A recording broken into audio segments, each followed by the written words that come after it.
नमस्कार. आपलं स्वागत आहे आयकॉन स्टील प्रस्तुत बिल्ड आयकॉन या उपक्रमामध्ये. आज आम्ही आलो जळगावमध्ये आणि माझ्यासोबत आहेत senior master engineer Milind Rathi sir. असं त्यांना ही दोन पदं फार महत्वाची मी एवढ्यासाठी लावली कारण की 30-35 वर्षाहून जास्त काळ त्यांचा अनुभव या क्षेत्रातला, त्यामुळे ते एका अर्थानं मास्टर आहेत. दुसरा मास्टर याच्यासाठी कारण त्यांनी मास्टर डिग्री घेतलेली आहे. या दोन्ही अर्थाने मास्टर आहेत. पण मला नेहमी असं वाटतं की एखादी व्यक्ती जेव्हा इतके वर्ष सातत्यानं एखाद्या क्षेत्रात काम करत असते तेव्हा त्यांचा आजवरचा असलेला अनुभव, त्यांचा असलेला प्रवास हा विशेषतः ऐकण्यासारखा असतो. कारण त्यांना आलेले अनुभव आणि त्यांनी तर वेगवेगळ्या क्षेत्रात इंजिनिअरिंगमध्ये सुद्धा काम केलेलं आहे. मग रेसिडेन्शियल असेल, इंडस्ट्रियल, इन्स्टिट्यूशनल अशा वेगवेगळ्या पार्टवर त्यांनी काम केलेलं आहे. त्यांचा आजवरचा हा प्रवास कसा होता, त्यांना आलेले अनुभव कसे होते आणि या क्षेत्राबद्दल त्यांची काय मतं आहेत, या सगळ्याबद्दल आपण बिल्ड आयकॉन या प्लॅटफॉर्मवर त्यांच्याशी गप्पा मारणार आहोत. त्यामुळे थेट आपण गप्पांना सुरुवात करूया. गप्पांना सुरुवात थोडी फ्लॅशबॅक पासून करूया. ते म्हणजे तुमची शाळा कुठली होती, कॉलेज कुठलं होतं आणि सगळ्यात महत्त्वाचं मास्टर्स पर्यंतचा हा प्रवास म्हणजे केजी टू पीजी हा प्रवास एक ऐकायचा आहे. आणि त्याही पेक्षा ऐकायचं आहे की या क्षेत्रात येण्यामागची प्रेरणा कुणाची होती, ज्यांच्यामुळे तुम्हाला असं वाटलं की आपणही सिव्हिल इंजिनिअरिंग या क्षेत्राकडे वळावं. काय सांगाल? माझं शालेय एज्युकेशन जे आहे ना ते पूर्ण जळगावमध्ये झालं. पहिली ते 10वी I was in English medium convent school. Okay. And then I did my diploma in government polytechnic Jalgaon. I was amongst top 20 in diploma and I got admission to engineering college Aurangabad. And then I did my post graduation. I was topper in engineering college all 3 years. I was the gold medalist. Yeah, and then I did my engineering education, my post graduation in VJTI Mumbai, and also got some experience in Mumbai and Pune for 1 year. मला या क्षेत्रात यायची प्रेरणा अगदी लहानपणापासून याच्यामुळे होती की माझे वडील पण सिव्हिल इंजिनियर होते. He was working with MSCB and further मग त्यांनी जॉब सोडून त्यांनी कॉन्ट्रॅक्टरशिप केली आणि माझं इंजिनिअरिंग झाल्यानंतर त्यांनी माझ्यासोबतच 12-15 वर्ष ते आहेत असंपर्यंत काम केलं आणि तेच माझं प्रेरणास्त्रोत सुरुवातीपासून होते. आणि ते असल्यामुळे इंजिनिअरिंगच्या पूर्ण एज्युकेशनमध्ये मी कधी कोणालाही माझ्या पुढे जाऊ दिलं नाही, कारण मला बाळकडू होतं ते सिव्हिल इंजिनिअरिंगचं आणि त्याचा आणि पॅशन होतं, त्याचा मला खूप फायदा झाला. या मग आता तुम्ही सांगितलं असं वडील पण या क्षेत्रात होते, तर मला कायम असा एक प्रश्न पडतो की जेव्हा पहिली पिढी पण या क्षेत्रात असते तेव्हा त्याचे दडपण वाटतं का मदत होते? नाही, पूर्णपणे मदत होते. दडपण वाटायचं तर काही कारणच नाही. हो. मदत होते. त्यांचं फील्ड आणि माझं फील्ड पूर्णपणे वेगवेगळं होतं, पण प्रेरणा मात्र त्यांचीच होती आणि त्यांनी शून्यातनं विश्व निर्माण केलं वडिलांनी आणि तसंच मी पण शून्यातनं माझं विश्व निर्माण केलेलं आहे की it was nothing in 1991 and today we are at a very high at the pinnacle of our career and I still hope to go up. नक्कीच नक्कीच. ते तर आहे की शेवट सांगू शकणार नाही एवढ्या टॉप पर्यंत. आणि फील्ड पण इतकं वास्ट आहे, त्याच्यात तुम्ही कराल तेवढं कमी आहे. खूप वास्ट आहे, तुम्ही कराल तेवढं कमी आहे आणि तुम्ही फक्त एक थेंबच घेऊ शकाल. आणखीन एक मला आठवण विचारायची ते म्हणजे या सगळ्या करिअरच्या टप्प्यामध्ये जसं तुम्ही सांगितलं की शिक्षण तर एवढं स्ट्रॉंग होतं, तुम्ही गोल्ड मेडलिस्ट होता, टॉपर होता, पण एका सिव्हिल इंजिनिअरचा प्रवास किंवा त्याचं स्ट्रगल हे त्याच्यानंतर खरं सुरू होतं जेव्हा पहिला प्रोजेक्ट त्याला मिळतो इंडिव्हिज्युअल. कारण तोपर्यंत तो फ्रेशर असल्यामुळे त्याला प्रोजेक्ट मिळत नाहीत आणि प्रोजेक्ट मिळत नाही म्हणून त्याला एक्सपिरियन्स येत नाही. तर हा तिढा कसा प्रश्न सुटला आणि पहिल्या प्रोजेक्टची तुमची आठवण कशी होती? नाही, हा तिढा माझा असा सुटला की मी इंजिनिअरिंग केलं, त्यानंतर मी 1 वर्ष पुण्यात काम केलं, 1 वर्ष मुंबईत काम केलं. मुंबईत मी कॉलेजमध्ये असताना सुद्धा मी बाहेरच्या लोकांचे डिझाईन्स करून द्यायचो, अगोदर डिझाईनचे अनालिसिस करून द्यायचो आणि त्याच्यामुळे मला थोडा अनुभव होताच की आपल्या क्लायंटना कसं हँडल करायचं आणि how to go ahead. But still it was very challenging in Jalgaon in 1991 की लोकांना स्ट्रक्चर इंजिनियरची प्रॉपर ओळख नव्हती, कन्सल्टंटला फी द्यायचं असतं हे सुद्धा त्यांना माहीत नव्हतं. तर या गोष्टी सगळ्या लोकांना रुजूवात करावा लागला. पहिला प्रोजेक्ट मला माझ्या मित्राच्या भावाने दिला होता, एक त्याची टायर रिमोल्डिंगचं एक शॉप होतं, तर तो प्रोजेक्ट मी केला. त्यानंतर मला जैन ग्रुप ऑफ इंडस्ट्रीजने त्यांचे 3-4 मोठे बंगले जे त्यावेळेस चालू होते ते दिले आणि या सगळ्या सुरुवातीचा अनुभव खूप चांगला राहिल्यामुळे मग माझं त्या कामातनं नाव झालं आणि मग कामातनं मला कामं पुढे मिळत गेली.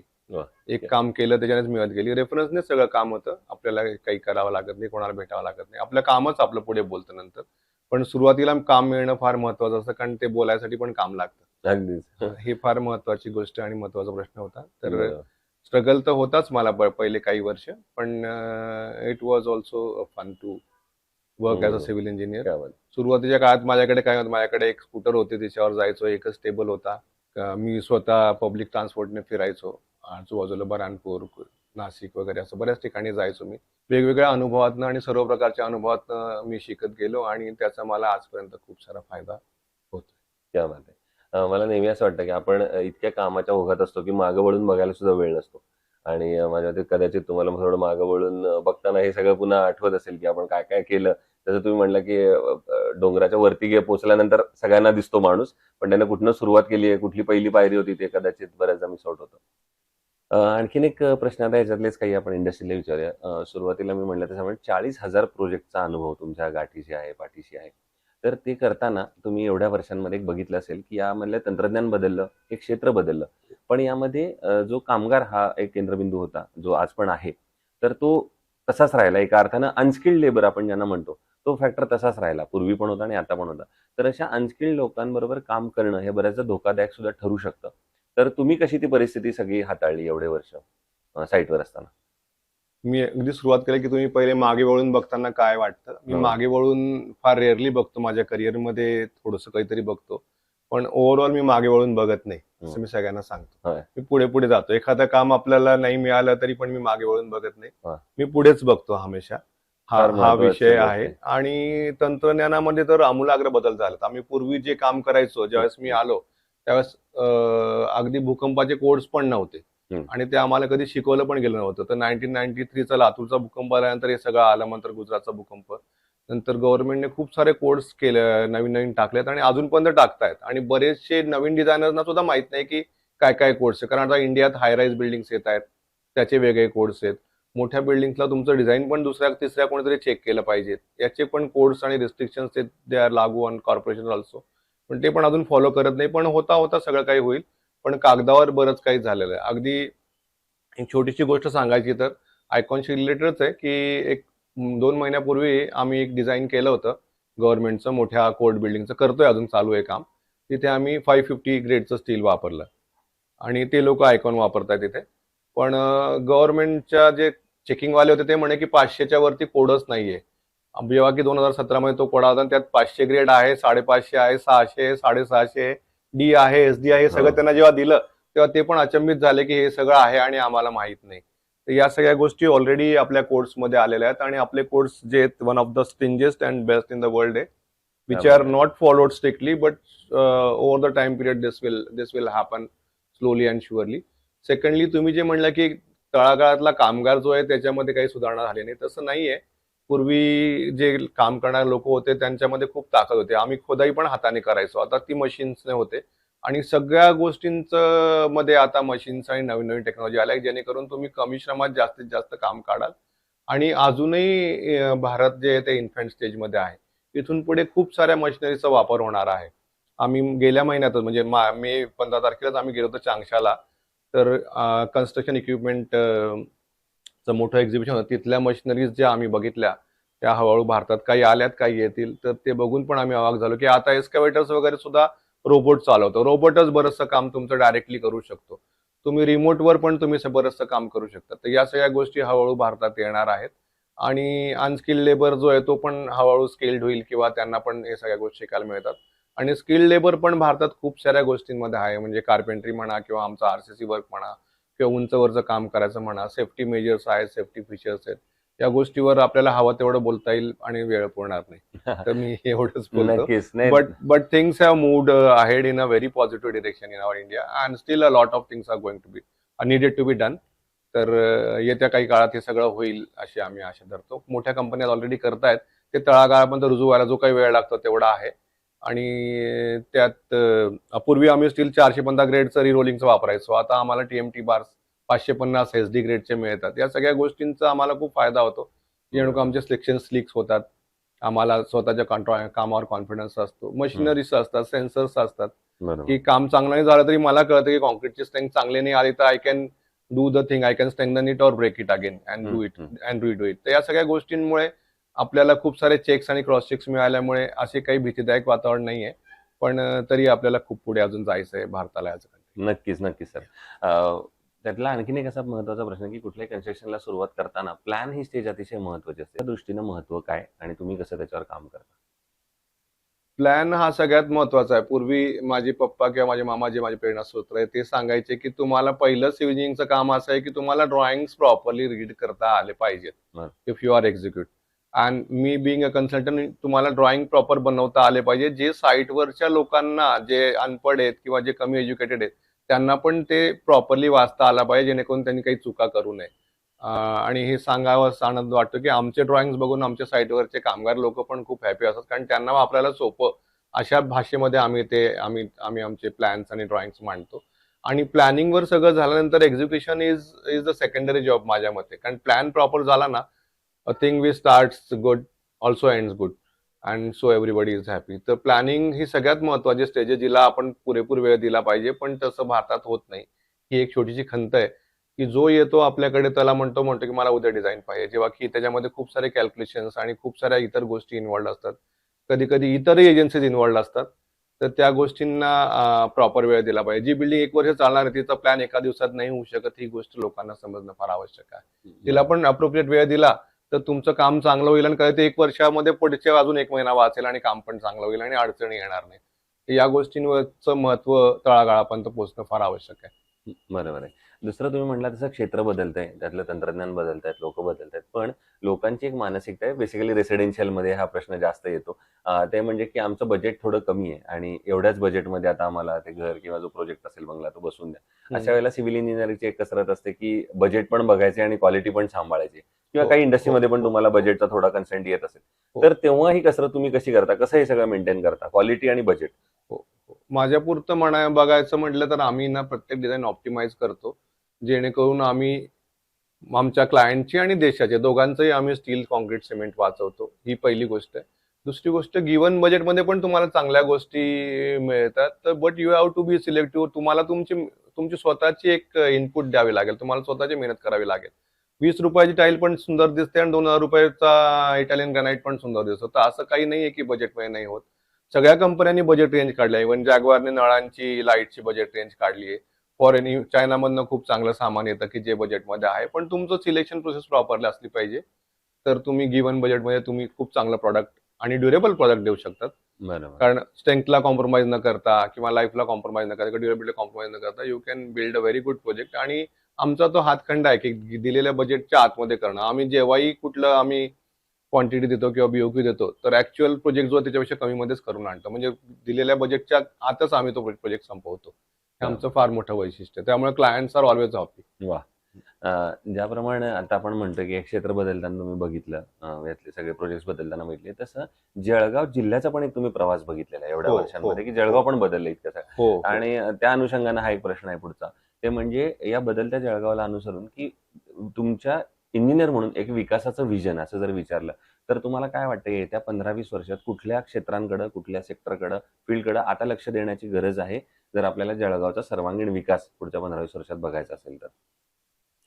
जळगावचा विकासाची दिशा आत्ता कुठे जळगावने उड्डाण भरली आहे. पूर्वी पण होती, पण गेले 15-20 वर्ष खूप खराब गेले.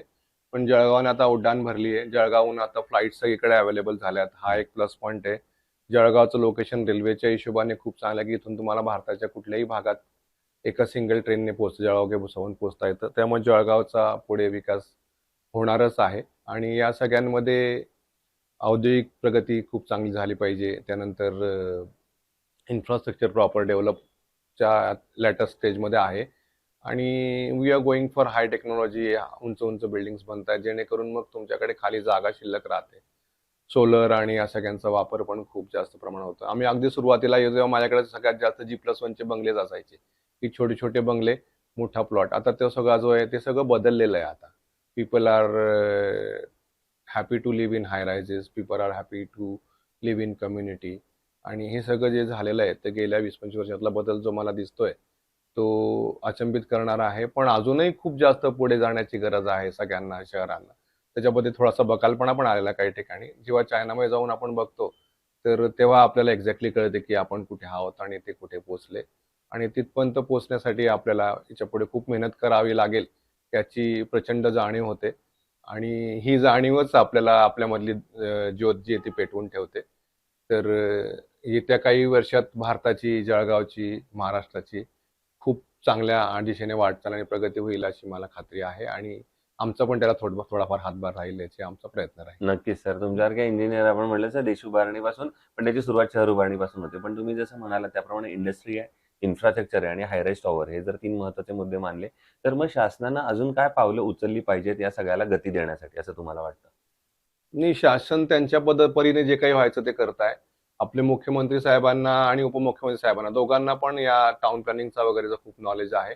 देवेंद्र फडणवीसांनी काही वर्षापूर्वी जे FSI वाढवून दिला होता मागच्या त्यांच्या टर्ममध्ये, त्याचा खूप जास्त फायदा झालेला आहे सगळीकडे, की सिटीज ज्या आहेत त्या सेंट्रल केंद्रित राहिल्या, त्या खूप जास्त बाहेर पसरल्या नाही. त्याच्यामुळे शेताचं पण खूप नुकसान झालं नाही किंवा शेत कन्व्हर्टेड इंटू सिटी हे हे व्हायचं प्रमाण जरा कमी झालं.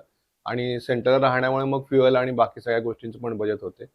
त्यानंतर उद्धव ठाकरे सर असताना त्यांनी स्टॅम्प ड्युटीवरती खूप सारं इलेक्शन दिलं, त्यामुळे खूप त्या वर्षात घरं विकले गेले होते. म्हाडा पण आपली स्वतःची जबाबदारी चांगली उचलली आणि ते पण स्पीडमध्ये काम करत आहे. त्याच्यामध्ये कन्स्ट्रक्शन कॉस्टमध्ये लोकांना खूप चांगली, सुंदर आणि सेफ घरं देण्याचा त्यांचा प्रयत्न आहे. आणि जे काही योजना सरकार आपल्या महाराष्ट्र सरकारने दाखल केली आहे, की 7 लाख घरं आम्ही देऊ, 7 का 70 मला एक्झॅक्ट माहित नाही. तर ते पण सगळं जे पुढच्या काही दिवसात क्रांती घडवणार आहे.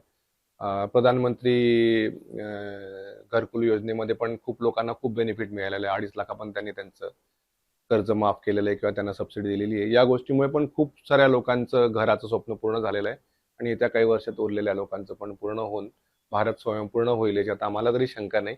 बट त्याला लागणारा जो काही वेळ आहे तो आता येणारा काळ सांगेल. लागेल. बरोबर आहे. सर तुम्ही सांगितलं त्याप्रमाणे की ही शासन पावलं उचलतच आहे आणि माझ्या मते नक्कीच जळगाव जगाच्या नकाशावर ऑलरेडी केळीमुळे पोहोचलेले, सोन्यामुळे पोहोचलेले, हो. याही गोष्टींमुळे आता जगाच्या नकाशावर हो. पोहोचले. दाल आणि चटई पण जगाचा जळगाव जे आहे, ती ती भारतीय पोहोचलेली आहे. राजधानी आहे. आता प्लास्टिक चेअर्सची पण राजधानी जळगावात झालेली आहे प्रोडक्शनची. क्या बात आहे. तर इंडस्ट्रियल ऍक्टिव्हिटी पण जळगावमध्ये चांगली आहे आणि ग्रोईंग आहे. येस. आता थोडा अवघड प्रश्न आता पुढचा असा मला विचारायचा आहे. तो म्हणजे 40,000 प्रोजेक्ट केल्यानंतर एकच प्रोजेक्ट असा जर मी तुम्हाला विचारला, की जो तुमचा आयकॉनिक प्रोजेक्ट असेल, जो जास्त हृदयाच्या जवळ असेल, जो स्पेशल असेल, वेगळा असेल, तर त्या प्रोजेक्टबद्दल आम्हाला तुमच्याकडून ऐकायला आवडेल. एक प्रोजेक्ट म्हणायचा जो माझ्या अगदी हृदयाच्या जवळ आहे, तर तो असा आहे की आम्ही एक व्हर्टिकल विंड टॉवर VWT म्हणून केलं.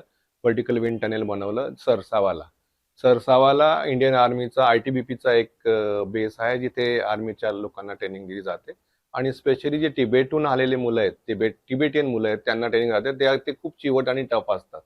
आणि ती सगळी आर्मी इन्स्टिट्यूट सौरव सिंग शेखावत म्हणून बघतात, की ज्यांनी 3 वेळा एव्हरेस्ट चढलेले आहेत आणि त्यांनी इंडियाची डेलिगेशन पण लीड केली एव्हरेस्ट चढण्यावरती.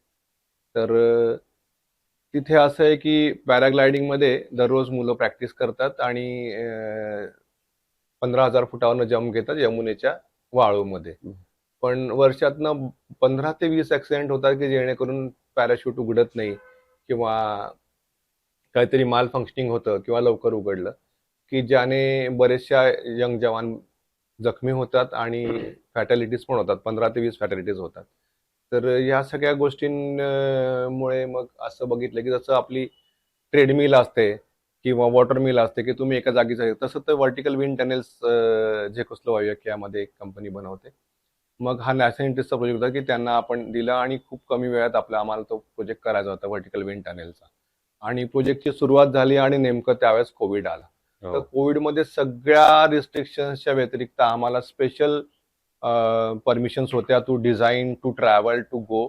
आमचं ऑफिस पण कोविडमध्ये चालू होतं. 8 लोक त्याच्यावरती काम करत होते. पूर्ण कोविड असताना आम्हाला स्पेशल कलेक्टरकडनं परमिशन होती आणि आम्ही जेव्हा विमानात 4-5 लोकच असायचे आणि जेव्हा आम्ही दिल्लीहून सरसावा जायचो, तेव्हा पूर्ण हायवेवर हार्डली एखादी गाडी आम्हाला भेटायची. आणि आम्ही काम कुठल्याही पद्धतीने थांबू न देता ते काम आम्ही 11 महिन्यात पूर्ण केलं आणि देशाला समर्पित केलं. आणि मला हे समाधान आहे की 15 ते 20 लोकांचा आर्मीच्या लोकांचा आम्ही दरवर्षी जीव वाचवतोय आणि इट इज डुईंग व्हेरी वेल. गेल्या 4 वर्षापासून तो प्रोजेक्ट चालू आहे. त्यानंतर आम्ही दुसरा विंड टनेल बकलोला केला, उंचावर आहे. तर तो प्रोजेक्ट आम्ही केला, तो पण तेवढ्याच कमी वेळात केला. बकलो जे आहे ते डलहौसी जवळ आहे हिमाचल प्रदेशमध्ये, पठाणकोटच्या वरती. तर तिथे असं चॅलेंज आता गेल्या या पुलवामापेक्षा आपल्या पहलगाम नंतर असं लक्षात आलं की उंचावर असल्यामुळे पाकिस्तान त्याला अगदी इझिली टार्गेट करू शकतं की हे. तर मग त्यात आलं की आता पाकिस्तान जर मिसाईल लागली तर आमच्या विंड टनेलचं काय होईल असं म्हणून. मग त्याच्यावरती इलाज किंवा डिझाईन कॅल्क्युलेशन चेक केले तर ते खूप करणं शक्य नव्हतं, पण आमचा झोन 5 असल्यामुळे थोडासाच डॅमेज होईल, जास्त होणार. आणि मग आम्ही त्या पूर्ण बिल्डिंगला परत कॅमोफ्लेज केली, की निसर्गाच्या याच्यात तिला रंगवली, की जेणेकरून तो दिसू नये. आणि त्याच्या आजूबाजूला आम्ही सिस्टम्स आता लावणं चालू आहे, की ती त्याची सुरक्षा करण्यासाठी बकलोला. आणि तिसरं विंड टनेल आम्ही इंडियाचा सगळ्यात मोठा एअरबेस आहे आग्रा, तिथे आम्ही बनवायला सुरू केलाय. तो पण लवकरच देशाला समर्पित होईल. या तिन्ही ठिकाणच्या विंड टनेल्समुळे कमीत कमी 50 आपल्या यंग आर्मी रिक्रुट्स दरवर्षी जीव वाचेल. आणि खूप जास्त लोक ट्रेन होतील पॅराट्रोपिंगसाठी, पॅराग्लायडिंगसाठी, की ते रेस्क्यू ऑपरेशनमध्ये पण कामाला येईल आणि युद्धात पण कामाला येईल.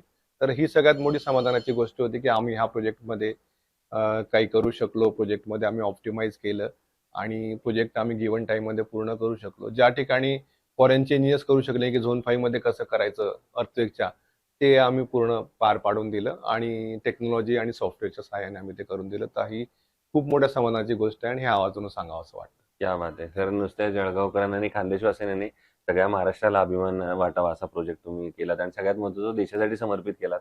आणि फार महत्वाची घटना किंवा तुमच्या माझ्या अभिमानाचा क्षण आहे आमच्या सगळ्यांसाठी. आणि आता आणखीन एक प्रसंग विचारायचा आहे की जो करताना प्रोजेक्ट काहीतरी अडचणी आल्या आणि त्या आव्हानावर तुम्ही कशी मात केलीत, असा एखादा प्रसंग आठवतोय का? तर अडचणी रोजच येतो, पण अडचणींना आम्ही अडचणी समजत नाही, आम्ही चॅलेंजेस समजतो. आणि आजपर्यंत रोज अडचणी येतात, हजारो अडचणी आमच्या समोर आल्या आणि प्रत्येक अडचणीवर आम्ही सोल्युशन काढलेलं हे आवर्जून सांगावं नक्कीच. लागतं. कधीही अडचणीत असं झालं नाही की आम्ही अडचणीत सापडलो. अडचणीमुळे नाही, आम्ही आमचं काम अडचणी सोडवायचं आहे. बरोबर. आम्ही आजपर्यंत आम्ही सोडू शकतो. देव आम्हाला पाठबळ देतं किंवा जे काही असेल किंवा आमचा अनुभव असेल, पण अडचणी कुठल्याही प्रोजेक्टला आल्या की ते आमच्याकडे येतात आणि आम्ही ते सक्सेसफुली आजपर्यंत ते सोडवू शकलोय. वा. ही समाधानाची गोष्ट आहे आणि असंच राहावं अशी आमची प्रार्थना क्या आहे. बात आहे, क्या बात आहे. आणि दुसरं, इतके सगळे प्रोजेक्ट केल्यानंतर जेव्हा स्टील सिलेक्शनची वेळ येते, तेव्हा तुम्ही काय त्यातला फॅक्टर बघता आणि मग ठरवता की हे स्टील चांगलं आहे? म्हणजे त्यातले मला पॉईंट्स आहेत की कसं स्टील निवडावं कोणी, जर कोणाला निवडायचं असेल तर? आणि आजच्या तारखेत आम्ही टीएमटी बारचं सगळीकडे इन्सिस्ट करतो आणि आम्ही 550 ग्रेडसाठी डिझाईन करतो, जेव्हा की इतर खूप सारे डिझाईन अजून 500 ग्रेडलाच करताय. बरं. पण आम्ही 550 ग्रेडलाच डिझाईन करतो आणि 550 ग्रेडचं सहाय्य स्टील आम्हाला साईटवरती कुठल्याही परिस्थितीत बरं. आम्हाला लागतं, नाही तर आम्ही ते साईटवरचं मटेरियल आम्ही रिजेक्ट करतो. बरोबर. 550 ग्रेडचं स्टील वाचल्याने थिरॉटिकली 10% पण प्रॅक्टिकली 6 ते 8% स्टीलची बचत होते, जी पण एक राष्ट्राची बचत आहे. कारण आपल्याकडे काही खूप अबंडन्सी नाहीये की बा आपल्याकडे खूप आहे आणि किती लावा असं नाहीये. तर त्याच्यामुळे आपल्याला त्याच्यात ऑप्टिमाइज पण करणं शक्य होतं. तर 550 ग्रेडचं आम्ही स्टील स्ट्रॉंगली रिकमेंड करतो आणि टीएमटी रिकमेंड करतो. आणि काही कंपन्या खूप चांगल्या ग्रेडचं स्टील देतात आणि आपण क्रॉस टेस्टिंग पण करतो, थर्ड पार्टी टेस्टिंग पण करतो. आणि जर ते टेस्टिंगला जर सक्सेसफुल नाही झालं तर स्टील आपण ते बदलायचं. वापरतो. दुसरं, आयकॉन स्टील आजवर कधी तुम्ही वापरले का कुठल्या प्रोजेक्टमध्ये? आम्ही शेकडो साईट्सवर आयकॉन स्टील वापरला. आयकॉनचं आमचं नातं फार वेगळ्या लेवलचं आहे. म्हणजे पहिले दिनेश सर असताना, जेव्हा राजुरीला असताना तेव्हापासून, आणि राजुरीने आम्हाला सगळ्यात प्रथम 500 ग्रेड स्टील आम्ही वापरलं होतं वापरलं. नाशिकमध्ये, त्यांनी बरं. आणलं तर. आणि आयकॉनचं आमच्या शेकडो साईट्सवरती आता वापर. आम्ही वापरतोय.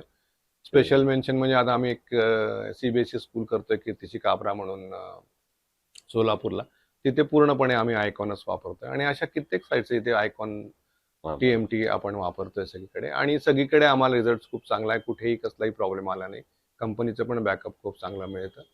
ना सप्लायचा ना टेस्टिंगचा कशाचा इश्यू कधी आजपर्यंत आला नाही.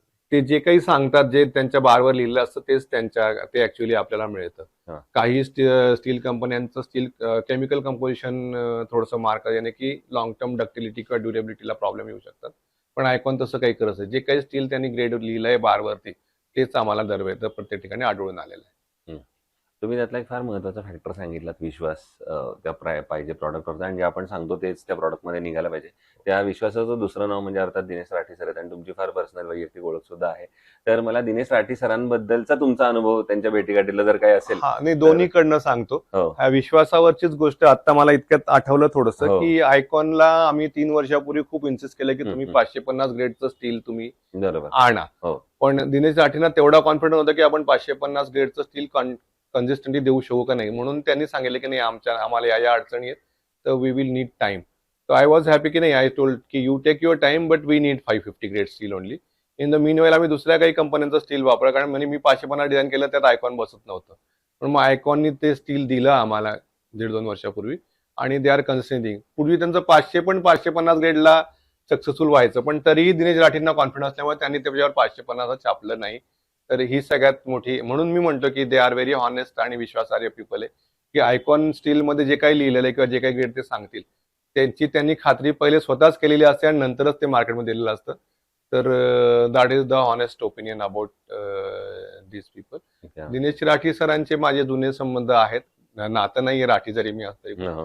पण त्यांचं जे विजन आहे आणि इव्हन त्यांनी त्यांच्या मुलांमध्ये जे विजन आणलेलं आहे ते आयकॉन स्टीलला आणि देशाला खूप पुढे घेऊन जाईल असं मला वाटतं. आणि त्यांना माझ्या खूप खूप खूप शुभेच्छा की त्यांनी खूप पुढे जावं आणि खूप चांगलं काम करावं आयकॉनच्या माध्यमातून आणि इतरांनी. आणि त्यांचं इतर स्टील कंपन्यांना पण खूप सहकार्य असतं आणि त्यांचे अनुभव ते ना सगळ्यांशी शेअर करत असतात, वाटत असतात. क्या बात. आणि आता अगदी शेवटचा प्रश्न सर, की या क्षेत्रामध्ये आता इतके वर्ष झाल्यानंतर तरी तुम्ही म्हणताय की अजून मला उंची गाठायची आहे. हो त्यामुळे हो आणि ती तर हो कुणालाही माहित नाही की ती उंची कुठपर्यंत आहे. हो आता हो तितकं काम आहे या क्षेत्रामध्ये. पण या क्षेत्रामध्ये जी पहिलं पाऊल जे इंजिनियर्स ठेवणार आहेत, सिव्हिल इंजिनियर्स ठेवणार आहेत, मुलं-मुली ठेवतात, तर त्यांना एक वडिलकीच्या नात्यानं म्हणाल, एक सीनियर म्हणून म्हणाल किंवा तुमच्या यशाचा फॉर्म्युला म्हणाल, काय गुरुमंत्र तुम्ही द्यावासा वाटतो?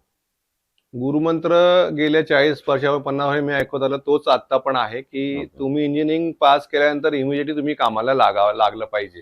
हं. तुम्हाला काय मिळतं, पगार काय मिळतं हे न ठेवता तुम्ही कामाला लागलं, कुठलंही काम शिकायला गेले, साईट्सवर गेले, ऑफिसमध्ये लागले, तर तुम्हाला तो जो अनुभव मिळतो, तोच तुम्हाला पुढे आयुष्यभर कामाला येणार आहे.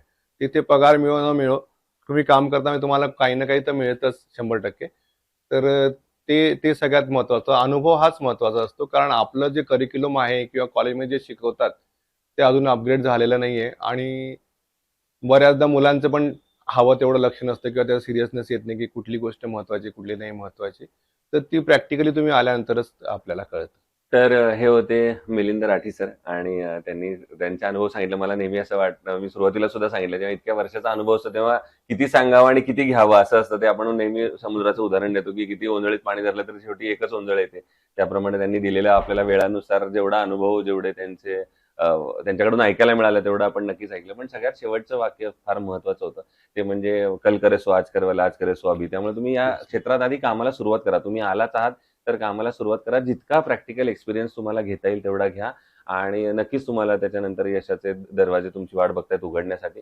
आणि सरांनी जसं सांगितलं त्याप्रमाणे काही भाग्यवान असतात, की ज्यांना आपल्या ज्ञानाचा उपयोग आपल्या देशासाठी सुद्धा करता येतो. पण मग त्यांनी तो एका वेगळ्या प्रकारे केला. पण आपण नेहमी असं म्हणतो तसं एखादी अगदी छोटी प्राथमिक शाळा जरी तुम्ही गावात बांधलीत, कुणाला शेतकऱ्यांना पाणी पिण्यासाठी जो कॅनॉल बांधला, तो जरी बांधला, तरी तो देश विकासाचं, राष्ट्र निर्माणाचंच कार्य आहे. आणि ते तुम्ही करायला अशा क्षेत्रात तुम्ही आलेला आहात.